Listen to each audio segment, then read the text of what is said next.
Soy Percy Vilcha Salvatierra. Este es el episodio de los miércoles de Libertad Bajo Palabra, como siempre en Radio Miraflores Televisión. Insisto siempre con las reconvenciones hacia mí mismo, porque uno dice los miércoles tenemos que hablar de cultura, la circunstancia política no nos permite dedicar la hora entera a la cultura. Pero hay que buscar que la política sea más elevada, o que haya una cultura política. Quien puede llegar, digamos, al programa se tiene que llevar una información en ese sentido. Bien, ¿cuál es la novedad en esta coyuntura? La gran distracción de toda la vida con cortinas de humo fabricadas ahora desde el interior del aparato estatal. La gente se preocupa porque la Comisión de Ética del Congreso está llevando a estos muchachos moraditos, ¿no? Muy modernos, de Olivares y Belaunde, a rendir unas evaluaciones ahí, van a ser, digamos, cuestionados, controvertidos, posiblemente sancionados dentro de la forma que corresponden por las diferentes actividades muy negativas que han tenido. Y mucha gente se olvida que hay un incidente fundamental en el mal accionar de Belaunde, que él propuso una lista de supuestos desaparecidos durante las marchas de noviembre que no tenían absolutamente nada que ver con la realidad. Entonces, eso constituye por lo menos un hecho que puede ser objeto de un llamamiento de atención, y muy bien que se le dé. En fin, este es por ese lado. Luego sale, por supuesto, el ministro del Interior, que es de los más débiles que he visto en todo el tiempo que le presto atención al medio público, y ha hecho una pataleta que ha sido comentado, por supuesto, por los medios de la derecha, los medios que todos los caviares y los progres detestan, pero ha mostrado una condición típica de todo caviar, de todo aspirante a caviar, de todo indignadito de por ahí. Es decir, que cuando le ponen en tensión a un tema del cual no pueden dar ninguna respuesta cabal, hacen una pataleta y hacen un berrinche. Yo lo vi a Eliche haciendo su pataleta ante lo de Leiva, respecto de que es un gobierno del Partido Morado, y ciertamente lo es, y me acordé del famoso epidemiólogo Quispe, que lo mandó a los otros fulanos de Willax a buscarlo a Merino para preguntarle por qué la demora de vacunas. Y casualmente volvemos al tema de las vacunas, porque ya había hecho, digamos, una adquisición Sagasti, y ahora se ve que no hay la disposición aérea para traer las vacunas al país. Entonces, ¿hasta dónde más se puede llegar con esta clase de gente? Y vamos a los sinvergüenzas y a los periodistas y a los intelectuales que supuestamente son progresistas, que siguen sin criticar a Sagasti absolutamente nada, como si no pasara nada, y como si todo el mal que se da en el gobierno proviniese únicamente de los días que hubo la transición entre el gobierno de Vizcarra y el de Sagasti. Entonces es una verdadera desgracia, no solo lo que sucede por parte del gobierno, sino la recepción que tienen todos estos temas por cuenta de una cierta ciudadanía supuestamente ilustrada, ¿no? Y entonces, ese es un tema. Otro tema, Chávarri ha sido destituido. Muy bien, lo han destituido de su puesto, de su cargo, de su título de fiscal, etcétera. ¿Cometió algunas acciones que son objeto de reproche? Seguramente, por supuesto que sí. Pero no le han llegado a probar el tema de fondo, que ha usado sus influencias con los cuellos blancos para influir en las decisiones que llevaron a que sea fiscal de la nación. Y yo insisto y digo, qué bien que se sancione a un hombre como Chávarri, y casualmente hoy día estamos celebrando el Día del Abogado. ¿Qué clases de abogados hay? No solo en el país, sino en todo el mundo. Hay hasta una película, ¿no? El abogado del diablo. El abogado puede ser lo peor, puede ser también el más noble caballero, como la gente antigua, ¿no? Los paladines que buscan luchar por la justicia. Eso también es ser un abogado. Entonces, retomando al caso de Chávarri, habría que recordar que cuando empieza toda esta disputa entre PPK y los fujimoristas, y luego entre Vizcarra y los fujimoristas, se estableció que había dos mafias que se estaban disputando el poder. Yo particularmente, lo puedo decir de motu propio, escribí cualquier cantidad de ensayos y artículos sobre ese tema. No es como lo han querido, digamos, maquillar muchos enajenados, de que era una fila que luchaba contra la corrupción y que para mayores circunstancias de infierno, esa lucha anticorrupción iba a estar regida por Vizcarra, es imposible. Entonces, yo me pregunto, bien lo de Chávarri, ¿qué hacemos con Pablo Sánchez? ¿Qué hacemos con Pablo Sánchez y con todo el tiempo que se dio una cobertura amplísima a todos los equívocos de Vizcarra, entre otras cosas? Es decir, Chávarri jugó pero ya muy bien, que puede ser muy negativo para la fiscalía, pero ¿y los otros fiscales supremos, bueno, los otros fiscales y tal, qué clase de gente son? Habría que ponernos a pensar también un poco en eso, ¿no?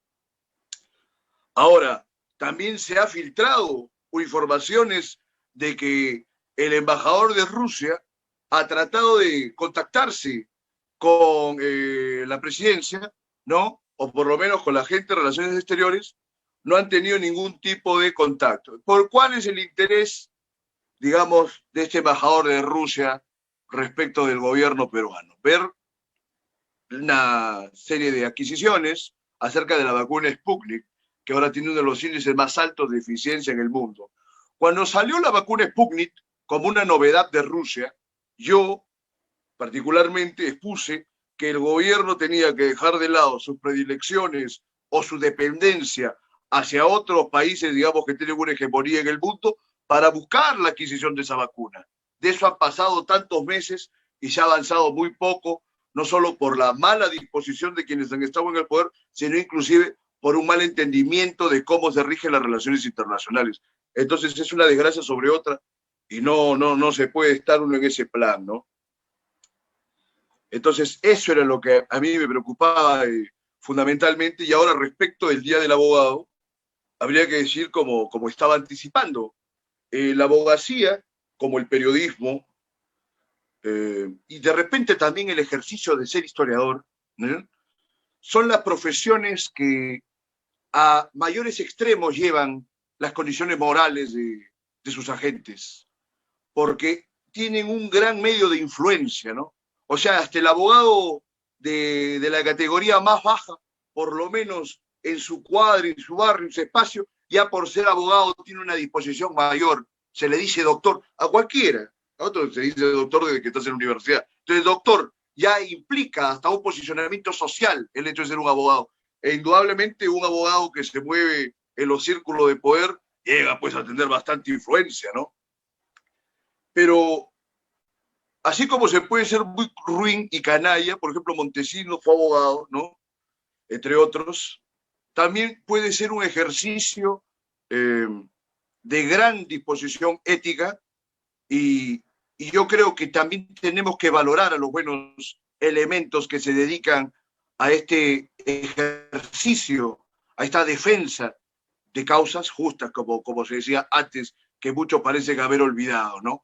Ahora, los colegios de abogados, esos son, digamos, los principales entes que en este momento deben ser controvertidos porque no han dispuesto, creo, ningún tipo de favorecimiento a los miles y miles de colegas que no tienen una disposición de ejercicio perenne en el curso de toda esta pandemia y, por ejemplo, siguen cobrando las tasas, ¿no?, mensuales, entre otros conceptos, que hay muchos colegas que de repente no tienen en este momento y luego tienen que ir a transar o a ver una posibilidad de que no le vayan a cobrar intereses, porque cuando te pasas 3, 6 meses, luego se te hace una deuda que a veces resulta ser más o menos importante.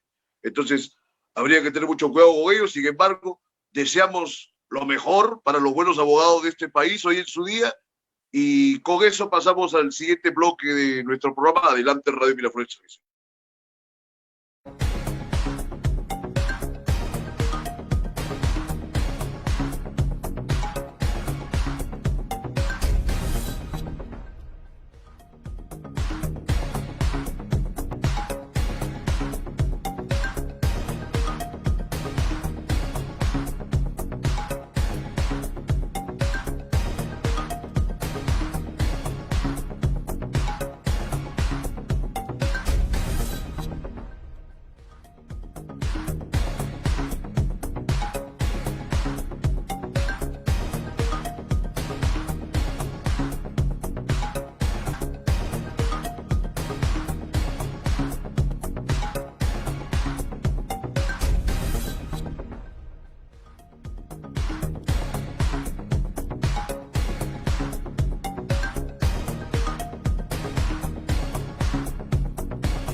Dale, vamos. Bien, retomamos Libertad Bajo Palabra. Para este bloque tenemos el gusto, nos acompaña el poeta, yo le digo trujillano, sé que él es de Casagrande, pero bueno, ese es otro tema teórico, David Novoa, que tuvo una participación bastante importante en el medio literario a partir de los años 90 y hasta el momento. Bienvenido, David. Hola, Percy, gracias por la invitación. Disculpen un poco la carraspera de la garganta, pero aquí estamos presentes. Gracias por la invitación. Muy bien, vamos a empezar entonces. Bien. Hay un poco de carraspera y por ahí que se corta un poco, no te he escuchado los últimos 10 segundos, pero vamos a ponerle buena onda, porque creo que tienes un mensaje muy positivo para la gente, no solo del medio de la poesía, sino para la sociedad en general. Digamos, yo he seguido parte de tu trayectoria y digamos, estos virajes últimos de tu disposición a la poesía, que creo que hay una búsqueda, no sé si de sabiduría o de aprender a estarse en el mundo, hay como una búsqueda de paz o hasta una búsqueda de santidad, no sé. Coméntanos algo respecto de esta búsqueda que tiene tu poesía última, David. En realidad es profundización, ¿no? En la poesía que, bueno, a cuya convocatoria acudí yo desde muy pequeño, como obviamente la mayoría de poetas hemos acudido. Entonces he ido recorriendo el camino que ella me ha ido orientando. Lo que ha pasado, Percy, en realidad es un abandono a la poesía. Es una entrega y una confianza cada vez más profunda y más completa a la poesía, ¿no? Confío y creo en su magia y creo realmente que es un sinónimo de vida y que la vida está llena de arte en la disposición de las estrellas y de los granos de arena y de las playas y de las piedras tiradas bajo los cerros. Ahí hay una configuración inteligente y sensible que el hombre por lo general no advierte, pero que el poeta tiene para mí, ¿no? La obligación de captar, y para eso justamente le sirve su arte, ¿no? Bueno, eso ha pasado. Déjame, a ver, matizar y repreguntarte, a ver, para ahondar. Porque tú dices, claro, el poeta tiene que darse cuenta, pero muchas veces vemos entre los poetas, aparte, bueno, el ejercicio de la variedad que lo tiene cualquiera porque escribe dos, tres cosas, eh, como un gusto más o menos ornamental, ¿no? O inclusive se hace un culto excesivo a veces por la pulcritud de la palabra, pero se dejan de lado que puede haber contenidos, ¿no? Mucho se discutía, hay contenidos poéticos o todo se puede poetizar, pero el trasfondo final de ello, ¿qué sería? Ser una buena persona, ser un buen hombre, un buen ser humano. Son cosas que muchas veces se desprecian, inclusive en los medios muy esteticistas. Hay que ser como hasta humilde para Claro. llegar a tratar este tipo de temas que casi ni se ven bien, ¿no? Dice, bueno, este quiere hablarme de un sentimiento, de otra cosa, hablemos del ritmo, hablemos del el lujo verbal, no sé qué impresión tienes al respecto.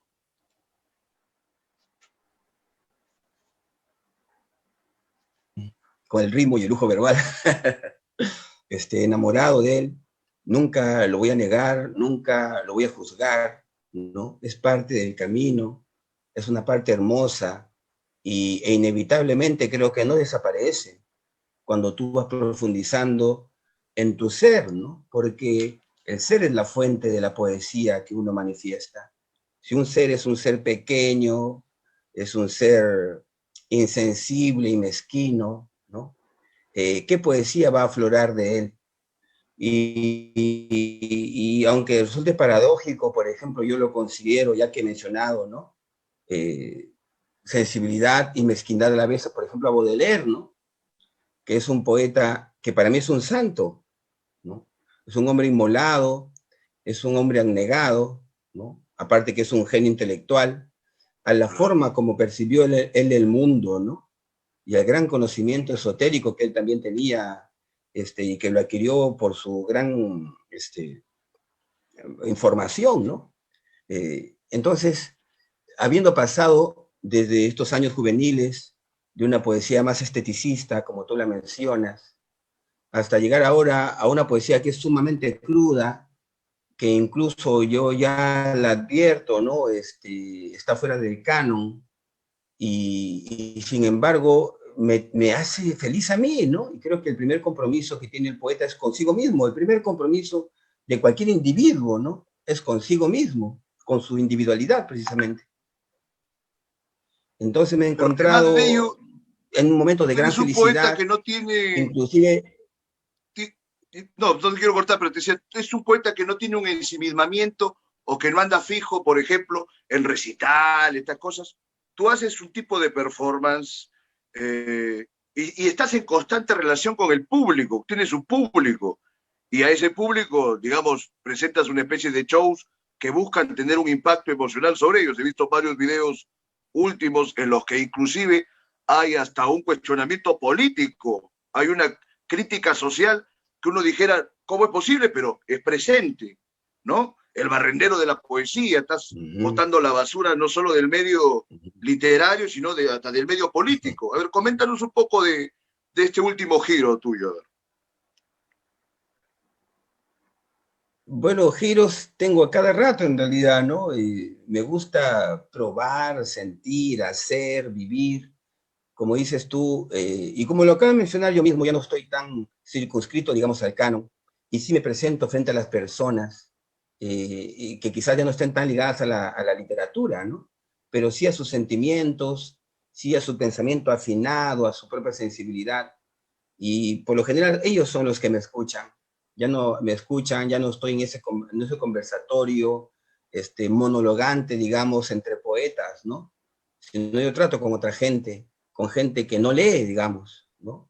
Con gente de la calle y principalmente con bastantes locos, libertarios, ¿no?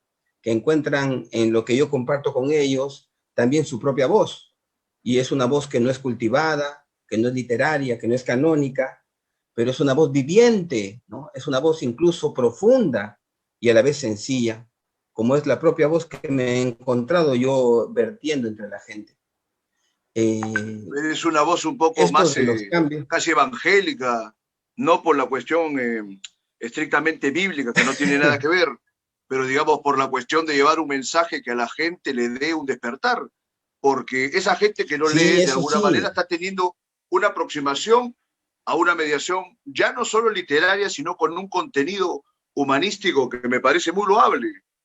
Pues en general la mayoría de Sí, escritores sí, son yo canallas, ¿no? también. Querer ser una buena persona es disruptivo y es positivo. Es una impresión, ¿no? La puedes no compartir. Bueno, yo no diría que soy una buena persona, ¿no? Disculpa, soy, Yo, yo tampoco tengo te digo, pero vicios hay un proceso, ¿no? y imperfecciones, ¿no? Claro. El proceso me Claro, refiero. Eso yo es quiero ser, importante. bueno, sentirme bien conmigo mismo principalmente, ¿no? Y sé que mi destino y mi camino, yo lo elegí ya desde muy joven, es la poesía. Yo dije esta locura alguna vez en el cuarto de mis padres, allí en Trujillo, en la calle Ayacucho, dije, inspirado por las peroratas que mi maestro, el profesor Jorge Chávez Peralta, ¿no? Me dijo alguna vez, nos dijo al público que lo rodeamos alguna vez de niño, dijo, habló mucho de la verdad. Entonces, siendo yo adolescente, dije, mi camino hacia la verdad va a ser la poesía. Y lo verbalicé, ¿no? Lo sentí, lo elegí, siendo un adolescente. Y aunque en verdad, siendo sincero, mira, he tratado de retractarme varias veces porque no ha sido fácil, ¿no? Finalmente no he podido. Y estoy aquí, yo incluso me presento como poeta, ¿no? Alguna gente muy linda se sorprende cuando me presento como poeta porque son buenas personas. Me dicen, ¿qué? Y tú respondes que eres un poeta cuando te preguntan qué es lo que haces. Sí, es porque sí soy. Eres el único poeta que dice eso. No, nadie dice que es poeta, ni aunque lo sea, ¿no? Ni aunque sean prestigiosos, ni catedráticos, ni conocidos. No dicen que soy un poeta, menos si no es conocido, si es provinciano, ¿no? Pero realmente la vivo para mí principalmente, ¿no? Y por eso es que sé también que estando viva en mí, se puede irradiar de manera vívida y efectiva, ¿no? Hacia las otras almas. Ese compartir y Y esa así me ha búsqueda me ocurrido llama más que mucho la nada. Yo atención. solamente, No perdón, te quería, te decía que esa búsqueda y ese modo de compartir me llama mucho la atención porque rompe Mm, con ciertas formas casi entre egoístas y solipsistas que tiene mucha gente que profesa el ejercicio, o por la timidez también que tiene muchos poetas, ¿no? Son tímidos, son claro, reservados. claro, Ahora, yo claro. como conozco muchos de tus libros, digo, tú arrancas con un tramo que tú dices, no, más preciosista, más esteticista, pero que tenía un componente, digamos, de cierta oscuridad, porque arrancas un libro que tenía título Itinerario de un alado sin cielo. Bueno, peor, ¿no? Un ángel que pierde las alas, un ángel caído, una situación terrible. Y el otro libro, que era más profundo, pero que era más oscuro todavía, era, creo, el libro de la incertidumbre, ¿no? No me equivoco, Exacto. lo leí hace muchos Sí. años. Y luego de ese periodo, digamos, abismal, luego pasas por este tipo de, no sé si es una cura o un proceso de espiritualización distinto, y apareces con poemas de esta onda que tú dices, que son más positivos, que son más llanos, que buscan un despertar diferente en la gente, un poco como un encaminamiento hacia la luz. Tengo esa impresión, no sé, con La voz del loco, ahora último, con El barrendero de la poesía agregas el componente sociopolítico. ¿Tú qué me Sí, dices, David? sí. Pero yo no le llamaría, a mi poesía no le llamaría positiva, ¿no? Más bien le llamaría integral, es decir, une lo positivo y lo negativo. Hay versos donde literalmente arrequinto a la madre, al público, ¿no? Lo necesito hacer. Por eso antes hablaba yo de Baudelaire, que es mi gran maestro, ¿no? En la poesía occidental, y me refería a que lo que yo siento es libertad, ¿no? Y siento una gran amistad conmigo mismo y con mis locuras, ya me he perdonado, no me juzgo, ¿no? Eso quizás me daba bastante tranquilidad para expresarme frente a la gente. Y salir con muchas locuras o salir con mucha libertad que la gente considera locura y que para mí es poesía pura. Eh, Un acto y poético. esta libertad, mira hermano, me hace sentir tan bien que incluso yo hasta pienso a veces, digo que estos son estados beatíficos, ¿no? Y vale la pena entonces la poesía ser vivida así si te da esos estados. Pero por eso Pero te después leo decía, los como una textos, búsqueda de santidad. Percy, no, pero después leo los textos y estoy diciendo, váyanse a la concha de su madre, literalmente en los versos, Pero es una ¿no? ira santa. Cristo se puso de mal humor en el Yo no sé templo, si, ¿no? yo no No le sé quita si eso nada. exista realmente, ¿no? Pero lo que sí tengo es una Imagínate si catarsis. tradujera qué cosa le habrá dicho Cristo a los mercaderes en el templo. Tranquilamente le puede haber requintado también, ¿no? No lo ha puesto en la Biblia con pelos y señales, pero es una posibilidad, ¿no? Claro. Pero yo no, bueno, antes sí, ¿no? Antes estaba un poco más perturbado, abierto yo, más necesitado de cosas que ya ahora, bueno, no las requiero, ¿no? Para sentirme bien, me siento más libre, me he abandonado más, confío más. Entonces quería atención y reconocimiento, ¿no? Y por eso cuando dentro de mi discurso estaba una especie de confrontación con el canon, ¿no? Con enjollamiento de la palabra, fatuo, superfluo, yo lo sentía como ofensivo, ¿no? Impuro, pero luego me di cuenta que yo era impuro, ¿no? Que es bello ser impuro y puro, o sea, que es bello serlo todo, ¿no? Que es bello ser la vida, quizás no tanto comprenderla, ¿no? Sino vivirla. Y, y he entendido muchas cosas a partir de ya no hacerme preguntas, sino de simplemente responderlas. Bueno, más bien la respuesta es que no hay preguntas, ¿no? Y estamos acá en el misterio fascinante y todo se convierte en poesía, hermano, cuando uno adopta esa actitud, que ya no es ni siquiera adoptar una actitud, sino un entregarse a la vida tal cual es. Y me parece que esa condición es universal, que si es verdad, como dicen algunos poetas, como dice Eilson, ¿no? Todos somos poetas, ¿no? Algunos se dedican a ella, la convierten en su arte, en su destino, ¿no? Y en su factor, digamos, principal en todas sus actividades. Y otros, bueno, somos un poco más profanos respecto a la poesía, pero todos estamos ligados por ella, ¿no? Todos estamos conectados por ella, porque en todas las vidas, ¿no? Hasta en las más horrendas, hay belleza siempre. Bueno, un poquito como también acabó siendo la vida de Baudelaire, que tenía una vida muy turbulenta y parece mentira. No sé si tú has tenido que matizar a Baudelaire con otro maestro, que es este poeta oriental, Rumi. Te ha servido como un contrapeso de repente a lo que significaba Baudelaire, ¿no? No, para mí, ¿sabes quién contrapesa a Baudelaire? Whitman. Sí. ¿No? Y encima de los más dos... buena onda, claro. Claro, pero digamos que no encima quizás, sino integrando a los dos, está Rumi. Pero Rumi no es demasiado, ya. Es demasiado, demasiado. Ya lo ves ahí es como un una misterio síntesis. Absoluto. Sí, muy, y es muy bien, síntesis, David. claro. Muy interesante y profundo lo que tú compartes. Te agradezco. Quisiera que me comentes un poco de esta última participación que has tenido, digamos, con los presidiarios, que has dado una serie de talleres para ellos, de poesía y no sé cuánto. Ha tenido, digamos, he visto testimonios tuyos y ajenos en las redes de que se ha dado un cierto grado de transformación en muchos de los talleristas que has tenido, por ejemplo, en el Penal El Milagro, ¿no?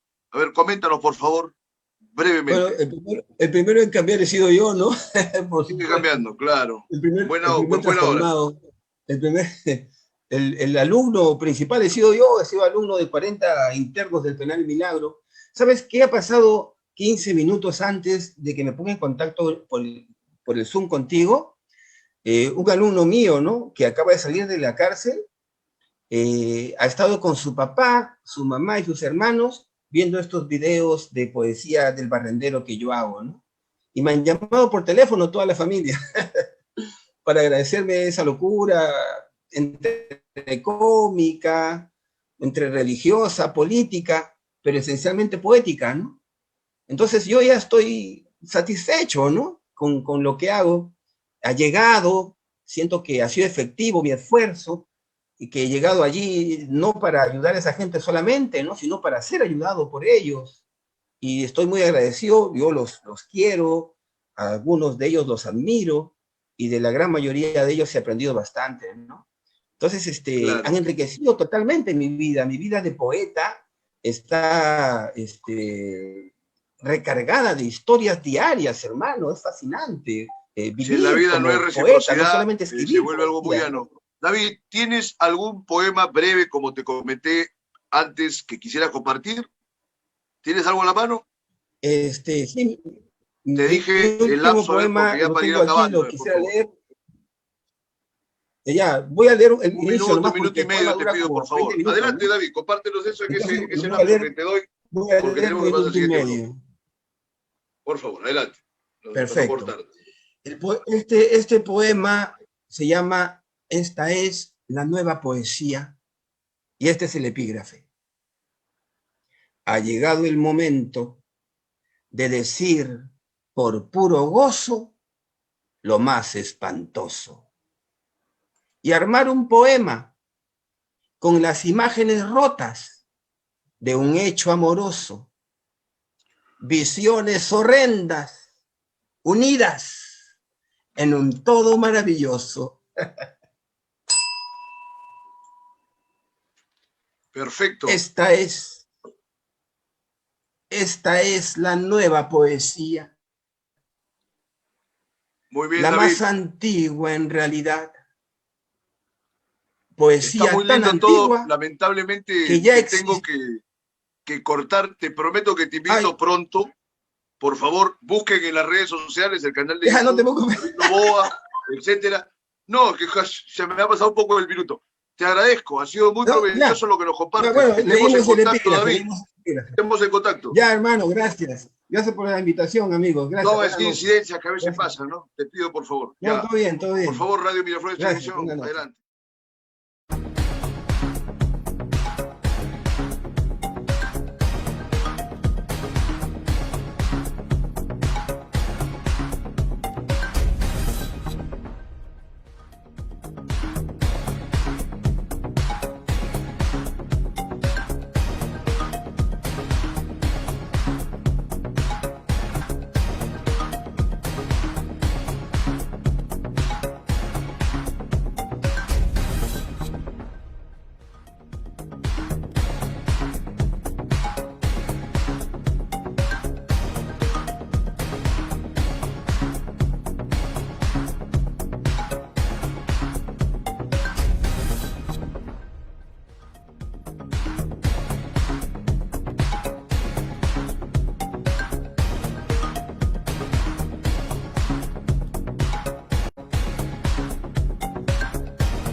Retomamos Libertad Bajo Sí, Palabra se y este escucha es el bien. bloque final. Vamos a ¿Cómo? conversar con el doctor Hugo Neira, ¿no? Conocido sociólogo, historiador, periodista, digamos, un polígrafo completo. Bienvenido, Hugo, a Libertad Bajo ¿Cómo Palabra, estás? una vez más. Estaba viendo la televisión a Beto Ortiz y salta un tema.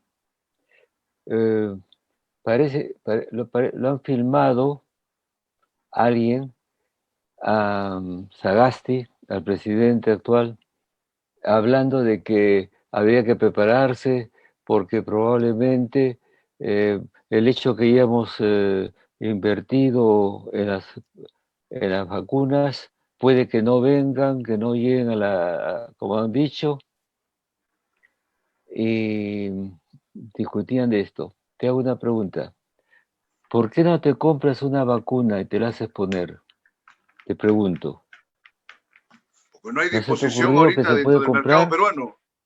Sí, si estás acá en el Perú, ¿te puedes comprar Voy a una mandar a pedir vacuna? de afuera. Pero, ¿es sí o no? ¿Puedes comprarte o no? Ahorita no hay disponibilidad, no, yo no. No Nadie hay creo. disponibilidad, no. ¿Dónde Está hay? prohibido. Aparte. Porque si está prohibido, uno puede pedir hasta por contrabando y se vacuna. Pero No, no, no están entrando al no. país. Esto es en contrabando. ¿Por qué no se permite que las vacunas las pueda comprar la gente? ¿Por qué? Es Estarán una... haciendo su negocio, su lobby. No, para que le pidas al Estado. ¿Por qué? Esto es político. Porque ¿Cuál es su impresión, Bajen? fíjate, varias veces que yo me he sentido mal, he tenido problemas de salud ligeros, ¿no? Voy a una clínica. Las clínicas son caras, pero yo soy un ciudadano también francés. Y he tenido el momento que gané un concurso para ser profesor, en los cuales se presentan miles de personas, ¿ah? De miles de franceses. Lo conseguí la tercera vez, porque en Europa no se es catedrático si no se pasa por público. En esas modalidades es porque progresan esas sociedades. Y un funcionario del ministerio tampoco es un funcionario del ministerio si no entra en concurso. Eso no existe acá en el Perú, ni se piensa. Pero bueno, entonces la tercera vez conseguí, para ser candidato nada más, yo tenía que tener el doctorado francés. Otro doctorado no les importaba. Tenía que haber trabajado como profesor contratado, también hay contratados, ¿ah? Eh, para saber cómo es el mecanismo de las universidades. Cada nación pues tiene maneras distintas en Europa. Hay unos que ponen notas de 1 a 10, otros de 1 a 20, otros ponen letras, esos son los norteamericanos. En fin, cuando pasé eso y me terminé la historia, simplemente mi rector me dijo: Hugo, tienes que sacar tu nacionalidad francesa. ¿Por qué? Le digo, porque con tu pasaporte verde, me tomó el pelo, como lo sabía, mi pasaporte verde, y te lo digo porque te rías, pues, ¿no? Como sabía el color de nuestro pasaporte, no puedes ir Claro. de viaje. Yo le digo, pero ¿por qué tengo que ir de viaje yo? Voy a enseñar en una universidad. Ah, no has entendido. Eh, Se nota que no tiene familia francesa. Cuando se es profesor titular en cualquier universidad, el Ministerio de Educación puede pedir a la universidad que por 1 semana o 2 seas parte de una misión francesa a cualquier lugar del mundo. ¡Wow! Y con tu pasaporte peruano no vas a poder viajar de ninguna manera.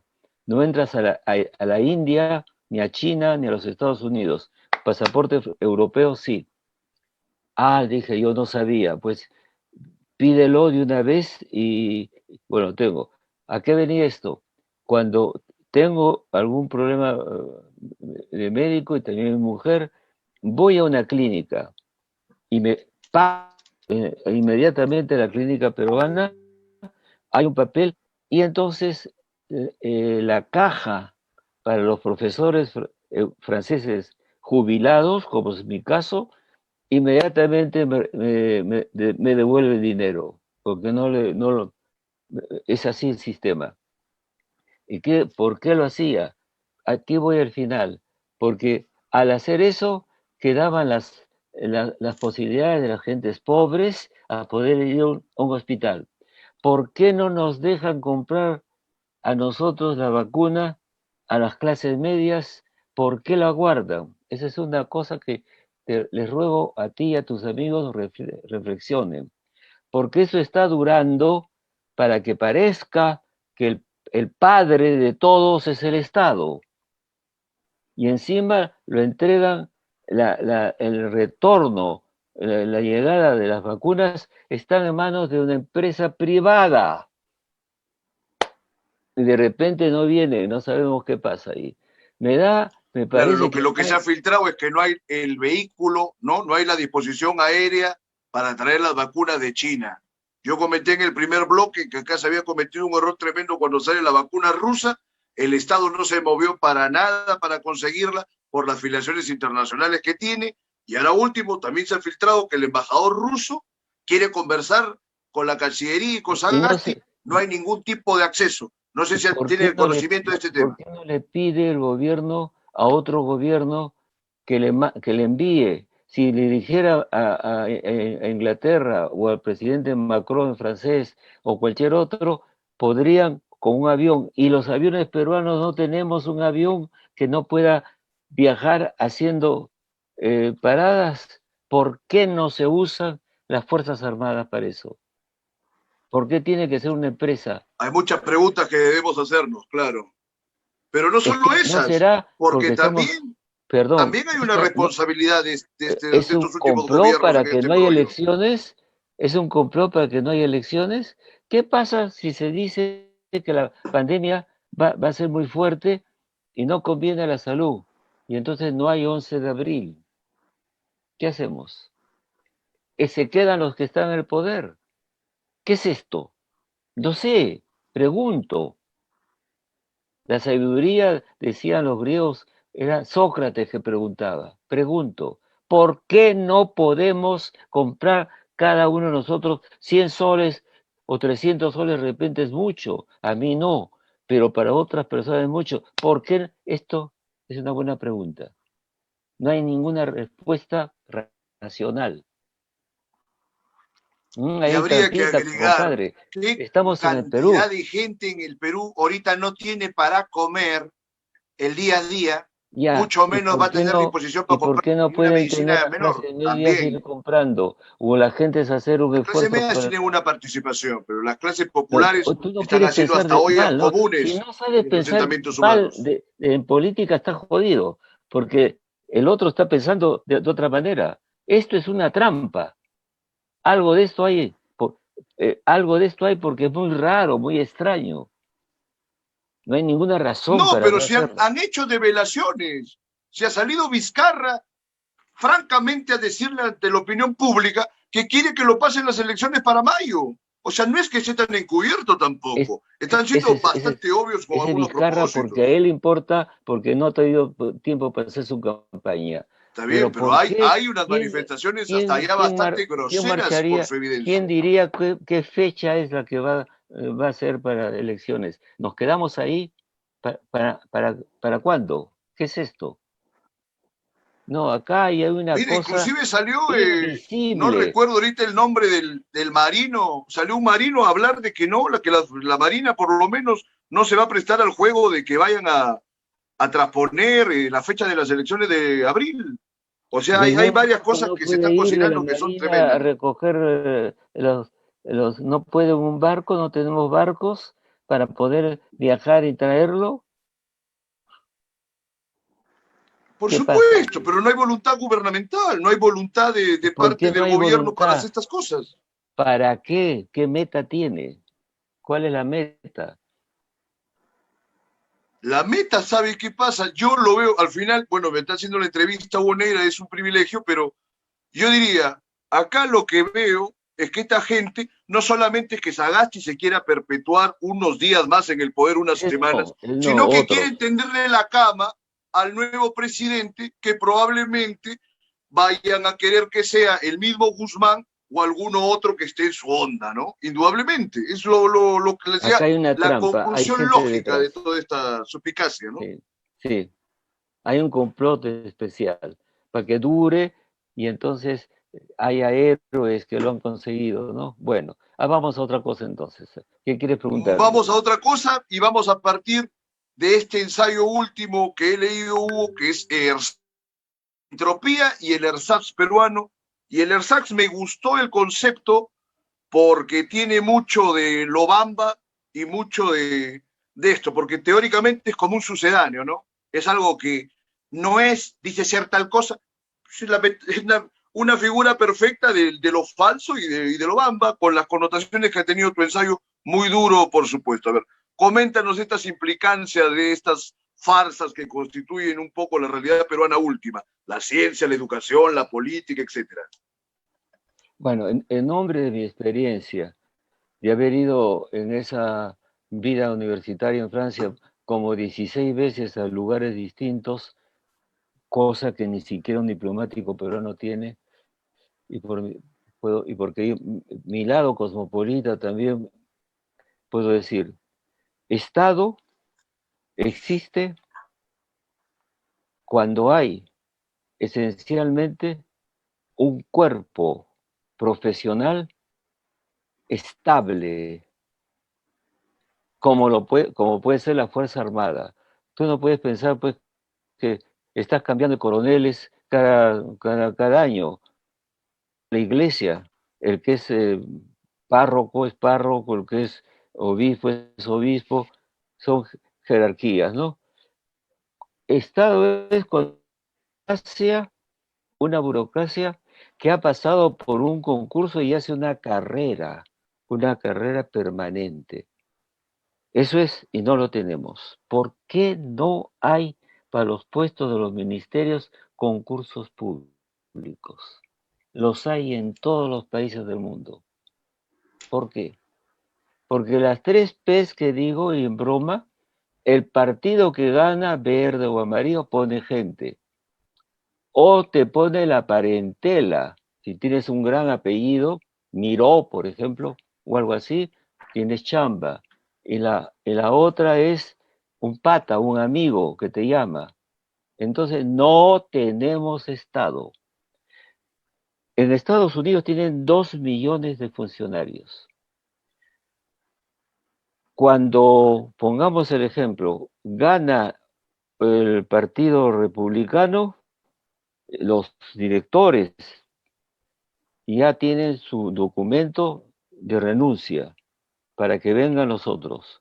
¿Tú crees que cambian el personal? No lo cambian. Por ejemplo, la CIA. ¿Tú crees que les van a decir a los de la CIA, los especialistas de la CIA, esos que saben e investigan a Rusia o a China, esas personas saben quiénes son los rusos que les dan información? Esas personas no los mueven. ¿Qué cambian? Los directores, los jefes, pero el personal es permanente. ¿Qué personal permanente tenemos nosotros? Tenemos 3, No, menos mal. a ver, Relaciones exteriores, economía y Banco Central. Y ya y con sus apareció, emboles también. bueno, son cuerpos profesionales que se van quedando.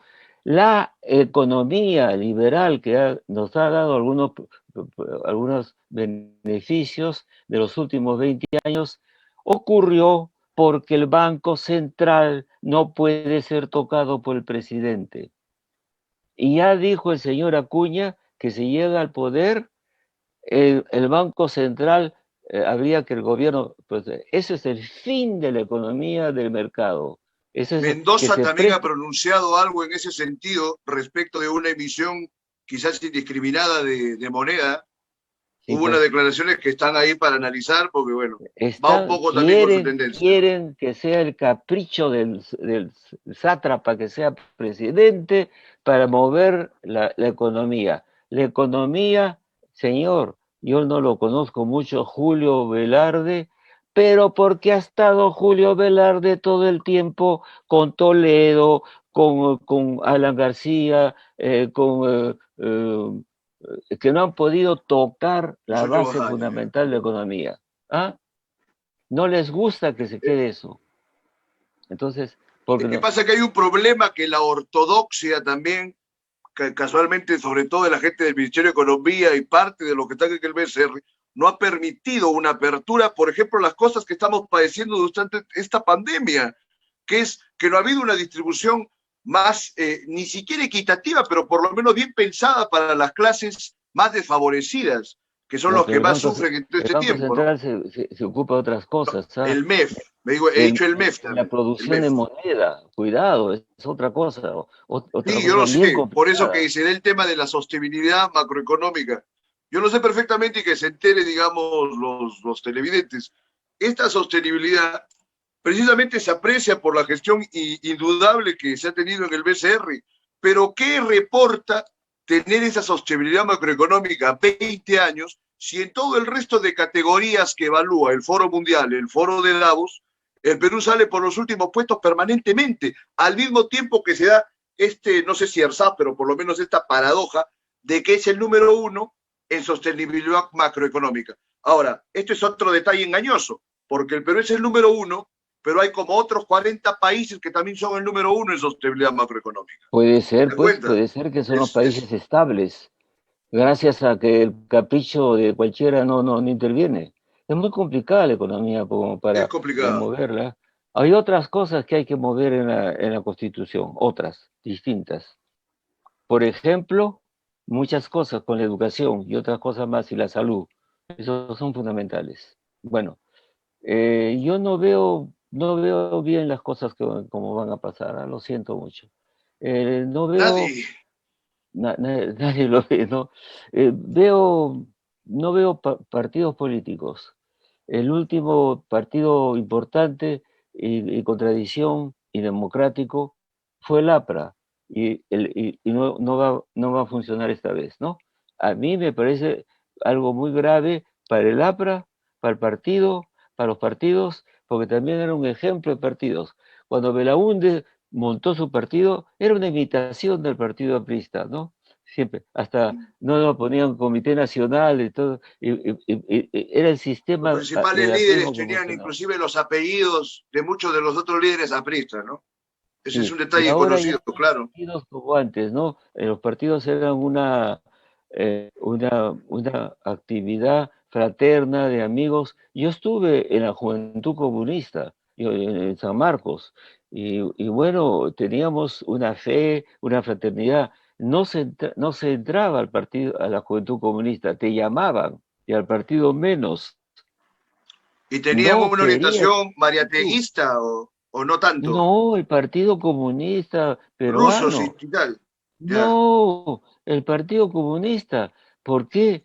Porque yo siempre pensé, y lo que había de más mayoritario era el Partido Aprista. Y los apristas eran su mayoría en San Marcos, en mi época. Y nosotros no estábamos enfrentados a ellos, porque eso después entendí, los partidos comunistas en Europa nunca estaban en contra del Partido Socialista, porque cuántas veces que el Partido Socialista ganaba una elección con Mitterrand en Francia llamaba a los comunistas. Acá era un enfrentamiento absurdo. Y nosotros, El Perú siempre como tiene esa yo, tendencia a las no, pues, divisiones, no me importa la tendencia, me cago en ella. Estoy hablando pero de son que yo lo que he divisionistas. vivido. No. Yo no puedo ser enemigo de un partido del pueblo. Entonces, ¿cómo Claro, a podía título yo, personal, pero entre a ellos todos se título desarman. legal, racional, me importa el pueblo? Y la razón por la que no fui aprista fue simplemente la siguiente. Yo conocía ahí a La Torre. eh, Porque cuando regresó allá a la torre, preguntaba a mi amigo Raúl Porras quiénes eran las personas, los jóvenes más inteligentes. Y cuando le dijo Víctor, Mario Vargas Llosa, Pablo Macera, Carlos Araníbar, Hugo Neira, sus Con ayudantes. Aníbal, Escobar y tal. Ninguno de ellos es aprista. Había girado por, por la influencia del brillo de la Revolución Cubana, etcétera, años 60. Y entonces ella se enojó muchísimo. Le dijo, ¿cómo es posible que los mejores no estén en el partido?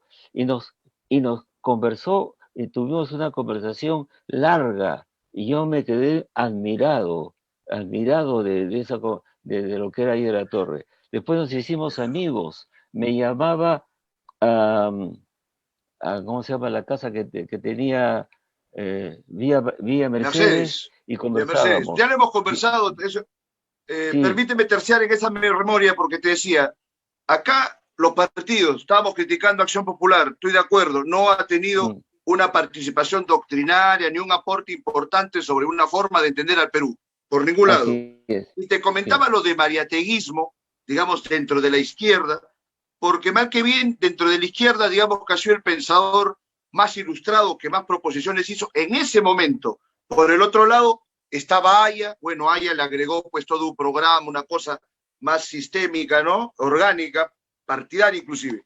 Porque cuando Mariátegui se muere, le deja el partido a Rabines y luego ya viene todo lo que sabemos. una barbaridad. No hemos tenido más, no hemos tenido otros pensadores políticos ni partidos con una tradición, digamos, intelectual y con unas propuestas fundamentales por ningún lado. Solamente Mariátegui y Aya. Y creo que hasta ahí se estancó todo. Y sí, lo de ahora no es de ahora, viene desde el tiempo que así es, estamos hablando de Acción Popular, porque no ha así dado es. ninguna proposición pensante, ¿no? ¿Qué opina de eso? Yo gané un concurso que llamó Alba, Lucho Alba, y el momento que caía el muro de Berlín, y yo dije la actualidad de ahí de la Torre, porque se hundió, colapsó el sistema soviético. Pero el problema es un problema también eh, de época. Ahora las relaciones personales en los partidos son distintos, casi no hay partidos, con la pasión que nosotros teníamos. Yo pensé siempre lo siguiente, el aprismo me pareció un gran partido democrático y popular, pero mi intuición fue la siguiente, nunca iban a dejarlo gobernar ahí de la Torre, nunca. Continuarían los golpes de Estado, consiguieron a Belaúnde, vino Velasco, se pasaron 7 años y ella seguía tomando años. Nunca. Era necesaria una revolución democrática ante la oligarquía y las Fuerzas Armadas. No lo hizo. En Bolivia lo hizo Paz Tesoro. En, Bueno, en, habría que, habría que apreciar también, no me va a dejar mentir, que hay a partir de mediados de los 40 en adelante también había tenido unas variaciones que la misma juventud ya lo rechazaba. Decía, ¿por qué no están los grandes pensadores, los grandes intelectuales con el APRA de su generación? Se habían ido pocos no, años pero te estoy antes, hablando, los o poetas sea, del pueblo, todo para lo mí demás, es la ¿no? primera vez que lo digo, pero lo voy a decir, la primera vez que Aya no se dio cuenta, porque era un hombre bondadoso, de la maldad de los antiapristas, que jamás lo iban a dejar gobernar, jamás. Sobre todo la casta oye, mis tíos eran hacendados, ¿ah? Mi madre no, Amanés, ¿no? Claro, en o sea, Abancay. y yo me soy Hugo Neira, ¿ah? ¿De acuerdo? Entonces, no lo iban a dejar jamás hacer la reforma agraria. Tampoco en Venezuela hubo los que hicieron la república, ¿no? Fueron también de un partido parecido al aprismo. Ha Sí, habido, tenía por ahí, sí, sí. curiosamente, armas para llegar a la democracia ante clases, no eran burgueses, clases neocoloniales, anticuadas, completamente incapaces de enriquecerse ni ellos mismos. Entonces yo pensaba, no va a llegar. Y de hecho, cuando estaba en París y ya tenía un puesto universitario de investigador todavía, allá pasaba, iba a Suecia, me llamaba y conversábamos. Me decía, usted usted habla mejor el francés que yo hablo alemán, inglés, pero y aquí no me quieren mucho, tenía razón, había mucho comunismo y socialismo, no entendían el aprismo, ¿no? Y entonces iba a Suecia, y Suecia veía la realidad del punto de vista suyo, que un Estado social con economía de mercado. Ahí está Suecia, pues. Sí, Suecia es eso un, estaba un adelantado, eso país, sin ninguna duda. Suecia es un país aprista. Es una ¿Te manera de das cuenta? decir muy es simpático, sí, ¿Ah? puede ser. Bueno, él tiene un buen libro, pues ese de los mensajes de la Europa nórdica que se debe Es recomendar el a los libro que está televidentes diciendo, que esto es puedan real, hacer no es investigación, una ¿no? locura mía, no es necesario ser No, liberal, capitalista o comunista con dominación. No, Suecia y los países el nórdicos, equilibrio, por último. ¿ah? Es el equilibrio. Y sin El autoritarismos, equilibrio además, formidable, ¿no? no, no es cierto, formidable. ¿Quiénes son las personas más felices del planeta? La Europa nórdica, el ingreso de un sueco, de un holandés, que son todos con ese sistema social democrático, ¿sabes qué es? Si no me equivoco, $90.000 por año. El americano medio, el medio, ¿no? El medio 59.000. ¿Dónde está? Más o menos le dan entre 25.000 y 30.000 de esos $90.000 al fisco también. Hay que precisar la Y cultura claro, que pagan tienen. impuestos enormes, No, como el treinta pero por unos ciento se lo ingresos dan al enormes. Estado en impuestos, Bueno, porque pero tienen esa cultura de existe. No, preocupación lo que social. tú tienes que pensar es que decirle a la gente, eso no era una utopía, era una cosa real. Era posible el encuentro de la economía de mercado y un Estado ocupado en lo social. O Falta sea, lo que sigue faltando ahora, Hugo, una transformación de la sociedad. absolutamente. Por Muy eso bien la que lo estoy mencionabas, diciendo. Aya. Aya tenía una hermosa frase que era que a Palacio llega cualquiera con fusiles o con oro. ¿Qué buscaba? Llegar a la conciencia del pueblo. Ese es un Cuando se presupuesto que llega a fue la abandonado no sé hace conciencia del cuántas décadas, pueblo, ¿no? cuando se llega a la conciencia del pueblo, ¿se gobierna desde arriba o se gobierna desde abajo? Formidable frase. Él Monstruo, hizo, pero él hizo quería, la sí, política. No, estaba no se adelantado. puede hablar de Haya sin separarlo de la historia del Perú. Imposible.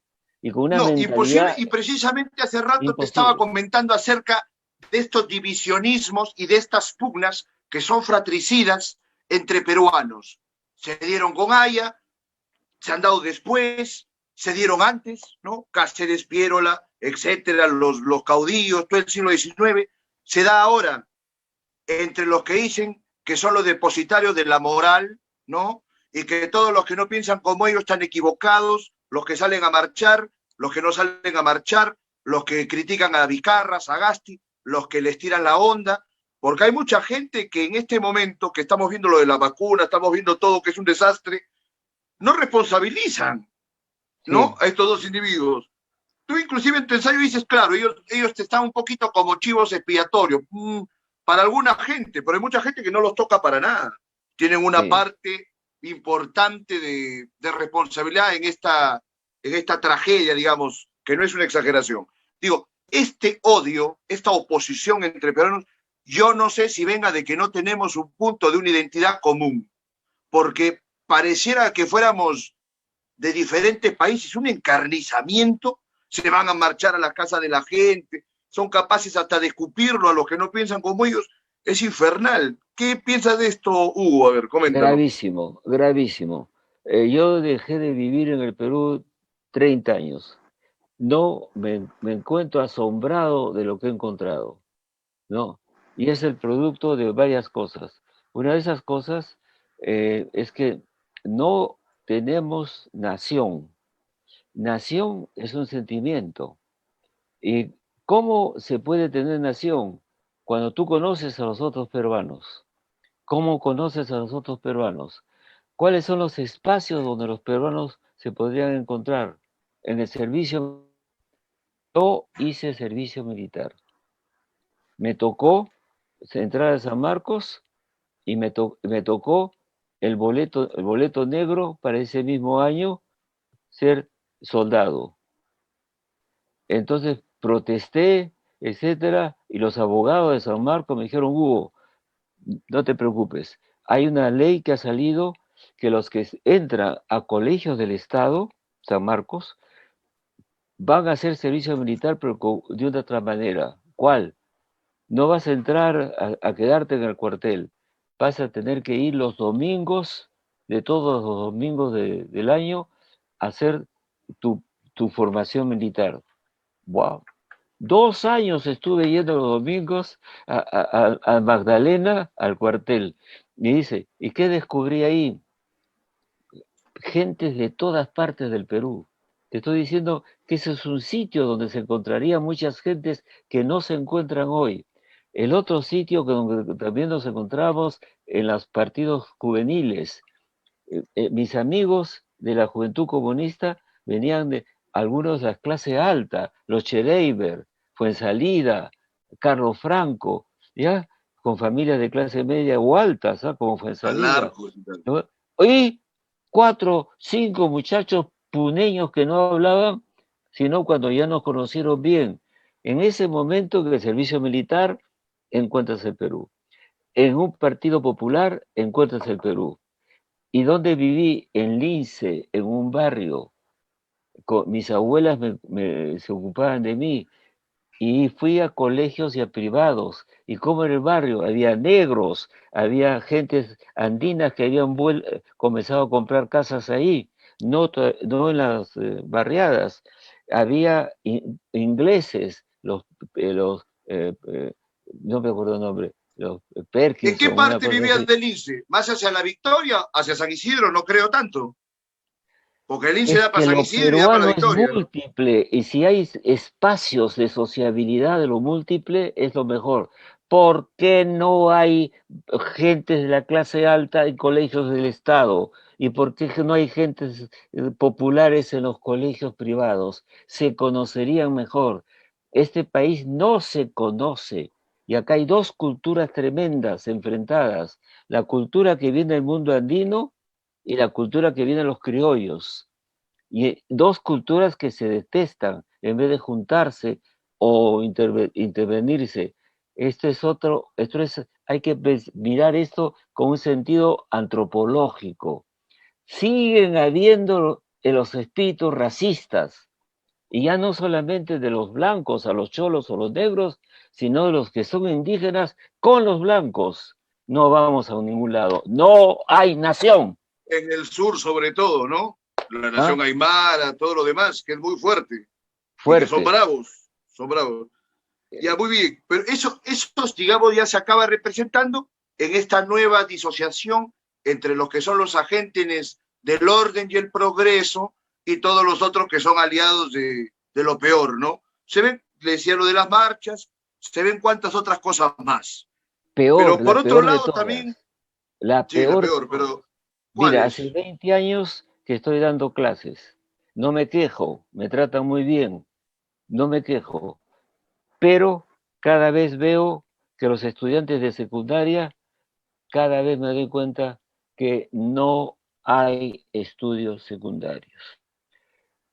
En el Perú, la educación que teníamos en las grandes unidades escolares era impresionantemente valiosa. Estudiamos química, física, geometría, estudiábamos matemáticas, álgebra, todo lo que sería para una carrera de ingeniero, y al mismo tiempo literatura. Estudiamos gramática.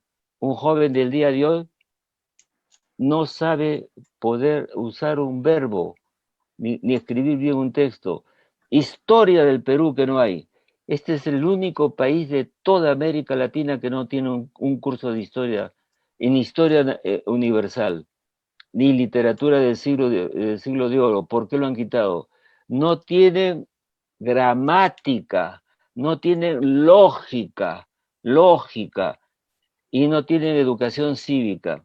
Entonces, como consecuencia, no sabe pensar la gente. No sabe pensar la gente y lo manipulan los periódicos que son pagados por el Estado. Ni Velasco hizo eso.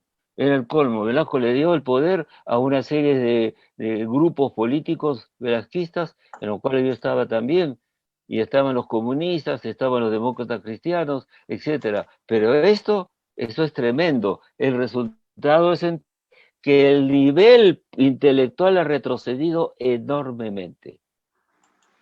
Por Esa eso es que la salen a peor defender pandemia, cualquier mi clase querido de inepcia, amigo. pues. La pandemia se cura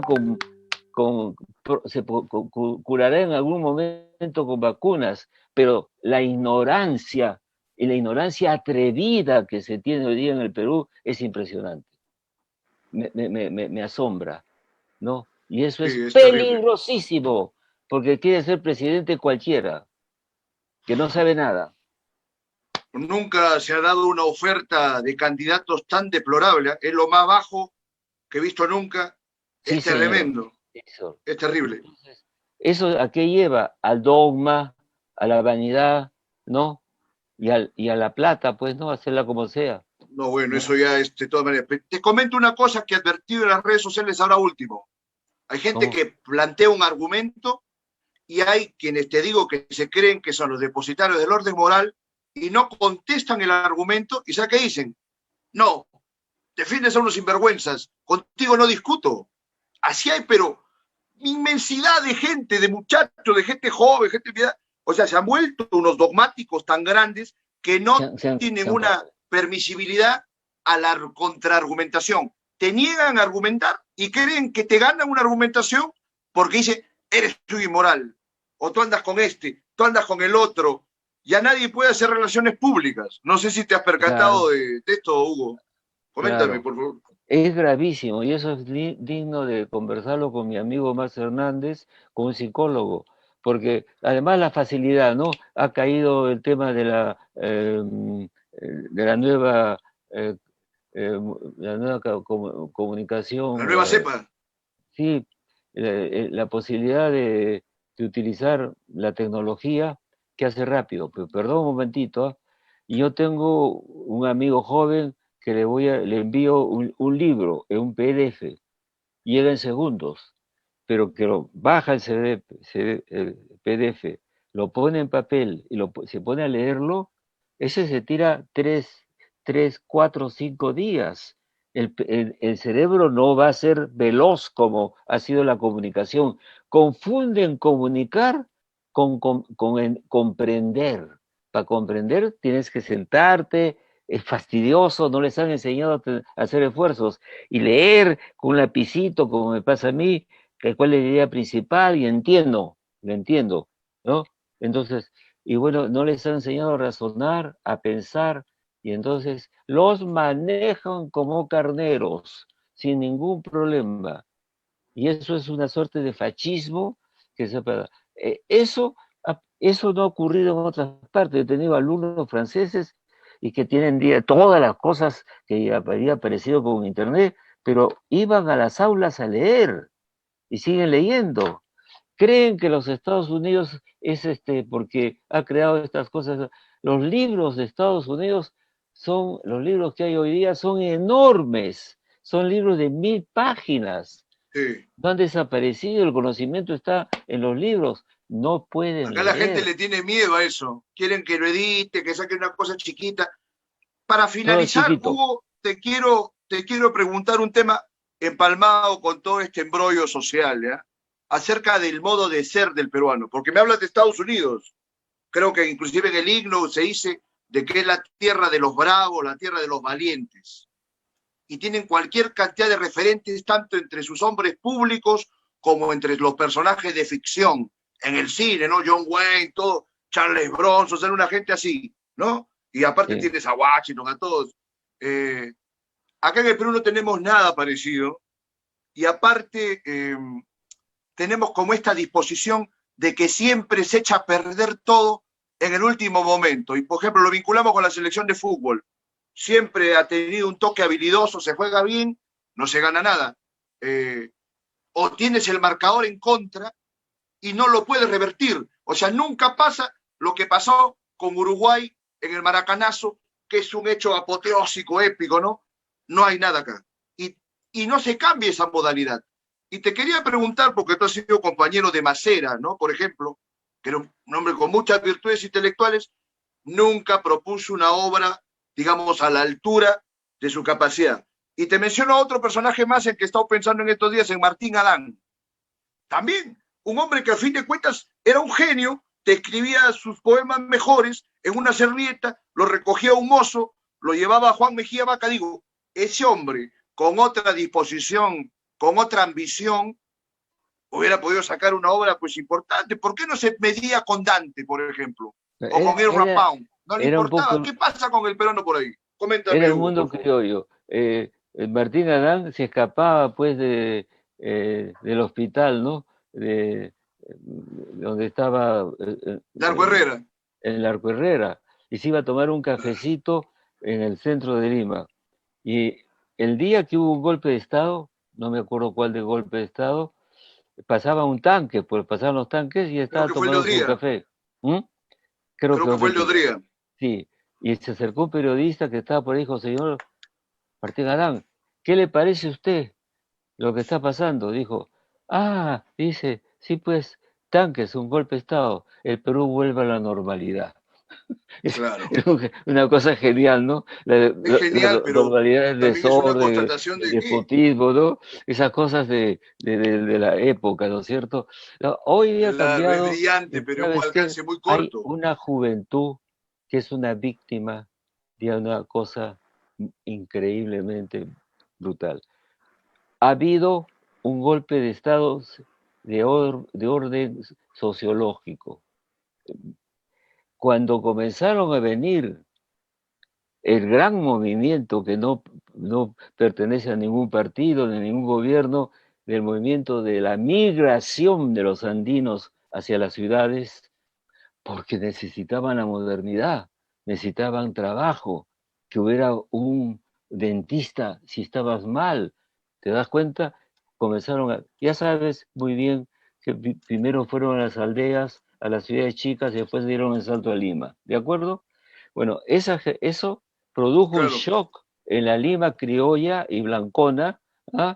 Se asustaron y en ese momento, por casualidad, ocurre que el Estado estaba empobrecido y no podía educar por el crecimiento de la población y decidieron recortar un poco el 90 y el 92.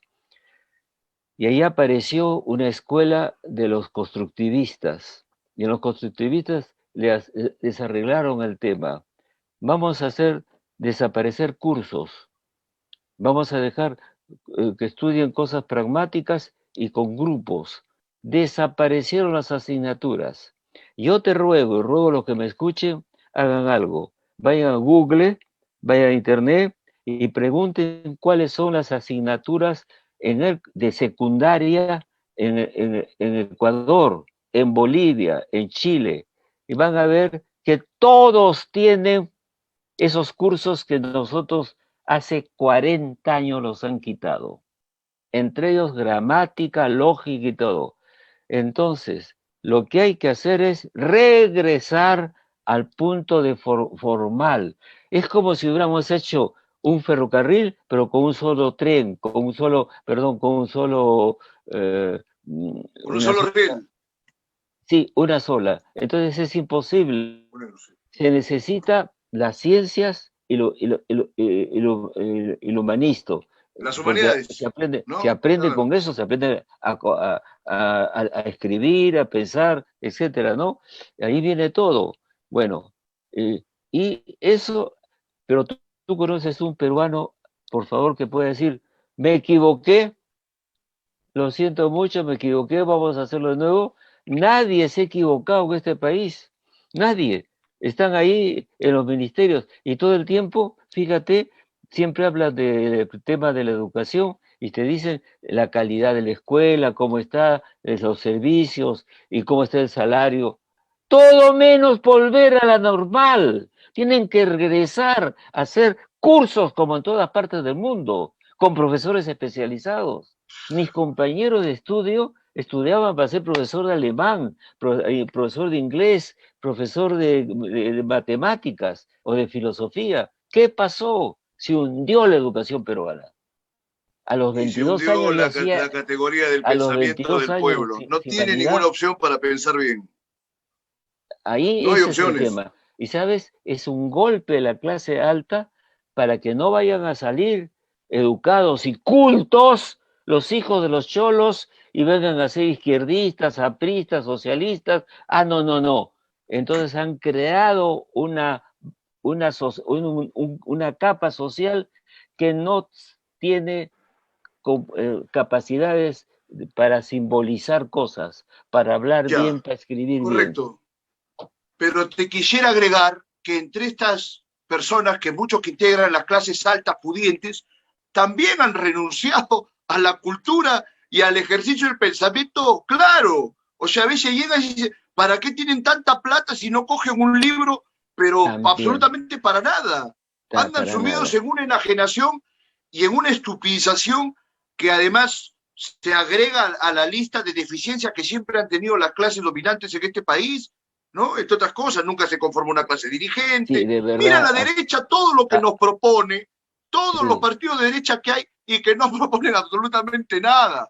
El Esta otro oferta día, electoral es la sí, constatación de esto que estamos el hablando. otro día he escuchado un candidato de una de las tantas derechas que están por ahí, ¿no?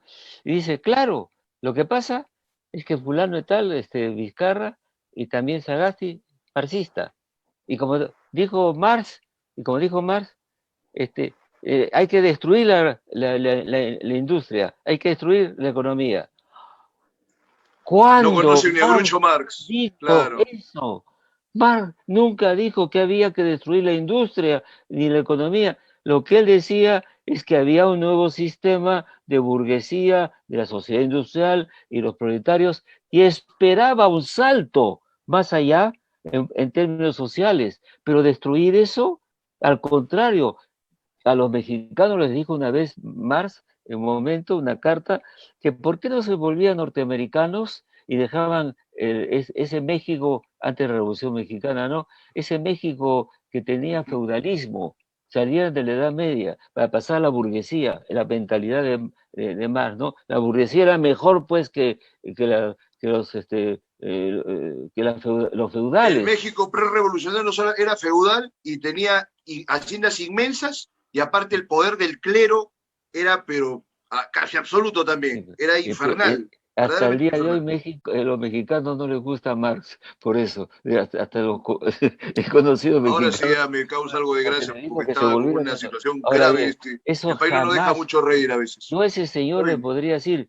le compro un coche el más caro si usted me trae una línea en que Marx diga eso. ¿En dónde? ¿En qué libro de mierda? Usted no sabe nada. Nunca ha abierto un libro de esos. No han abierto un libro. Marx, ¿qué saben? Digo, ¿usted cree que Marx era un imbécil? ¿Por qué lo estudian en Harvard? Porque las previsiones que tiene sobre el capitalismo necesitamos 2 o 3 siglos más todavía. Él quería un cambio de otro orden. Oye, lo malo fue que fue Rusia que no estaba preparada para eso. Creía que iba a ir a caer en un país, Estados Unidos, Alemania, Industrializado, ¿no? Él había pensado más que nada industrializado, y dar en el salto, Inglaterra o en pero Alemania, Inglaterra. Y ¿no? fue un país asiático, europeo en parte, un problema. Bueno, ahí se deformó por completo, ¿no es cierto? Todo Con se Lenin y deforma todo en el la resto. sociedad, Mm, toda idea. El libre claro, mercado también es otra ficción, ¿no? Hablan, claro. no, que la mano invisible, eso también es un cuento. También es No existe. otro tema, porque Ahora, no mientras hay es desigualdad, se le puede posible. prestar atención Sí, a Marx. Digamos, los no. modos de resolver La ya tienen que teoría ser de más Adams es específicos, que ¿no? eso se autoorganiza a sí mismo. No es posible. Por eso hay quiebras económicas cada cierto tiempo. 2008 hicieron una tontería en la economía de las finanzas. Esa gente que tiene dinero y le encanta tener dinero, pero nada más para dinero. No hacen inventos, no, no han cambiado nada. ¿Te has fijado qué novedades ha habido? Automóviles siguen siendo lo mismo, relojes siguen siendo lo mismo, no inventan y no gastan en invento y además a esto se ocupa otra cosa, no dan empleos que podrían darse con la técnica moderna. ¿Quién está avanzando en eso? China. Así que es muy divertido y muy interesante. Este es el momento más difícil que tenemos en la especie humana y es el momento en que el Perú tiene el nivel más bajo para ver problemas complejos como son los de nuestro país y los del mundo entero. En mala hora, personas que no abren un libro. Peligrosísimo. Esas han sido unas palabras muy duras, concluyentes, de parte de Hugo Neira. Hugo, Yo te no soy agradezco una vez duro, más tu la participación realidad en el es dura. programa. Mi querido Es amigo, la dura y yo realidad es también lo digo dura. todo el tiempo. Lo digo todo el tiempo en el programa y por todos lados, por eso que me ves serio, que ni siquiera me he divertido tanto con todas las gracias y también con la dureza que has estado manifestando. Entonces reitero mi agradecimiento, ya nos estamos reuniendo próximamente, nos hemos Llámame pasado como cuando media tú hora el quieras. programa y tal. Y diles a tus amigos que yo no tengo ningún interés de ser un hombre político. Soy un universitario, me puedo equivocar, sigo estudiando, me moriré con un libro en la mano y lo digo por amistad, lo digo por ganas de que la gente se entienda, por el bien común.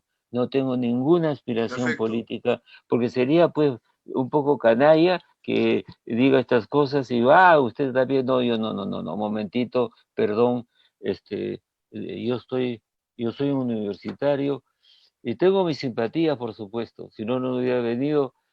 Y creo que sí, todavía me he quedado en la izquierda, en una izquierda culta y democrática, pero soy una especie de cristiano sin iglesia en ese campo, porque eso Claro. casi ya no existe.